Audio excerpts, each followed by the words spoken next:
तो आज हम बात करते हैं जीन थेरेपी की, जो कि एक पार्ट है रिकॉम्बिनेंट डीएनए टेक्नोलॉजी की।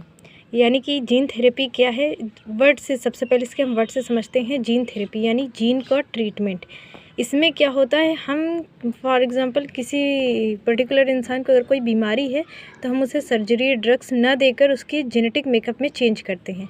यानी कि अगर हम देखें तो जीन थेरेपी इन्वॉल्व्स अल्टरिंग मतलब चेंज करना, या फिर हम उसे मैनिपुलेट कर सकते हैं, मॉडिफाई कर सकते हैं जीन को, जिसकी वजह से वो बीमारी हो रही है।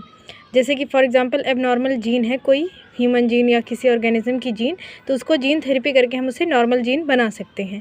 और फॉर एग्ज़ाम्पल अगर हम इसकी बात करें कि सबसे पहले जीन थेरेपी जो की थी वो थे एक डब्लू फ्रेंच एडर्सन नाम के एक व्यक्ति थे, जिन्होंने किया था एक 4 साल की बच्ची के ऊपर, जिसे एडिनोसिन डीएमिनेज एंजाइम की डिफिशियंसी थी, जिसकी वजह से उसे SCID यानी SCID बीमारी हो गई थी। उसे ट्रीट करने के लिए किया गया था, जिसके बाद उसकी जो सेल्स थी उसमें ADA बनने लगा था, उसकी डिफिशियंसी ख़त्म हो गई थी।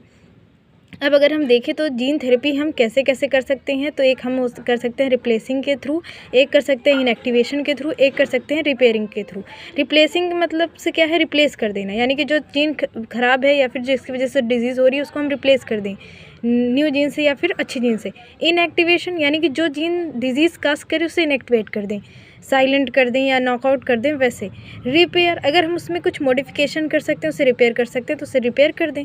It's easy. तो ये सारी चीज़ें जो है जेनेटिक इंजीनियरिंग का पार्ट है। इसके अगली वीडियो में हम इसके बारे में आगे बताएंगे कि कैसे जीन थेरेपी करते हैं।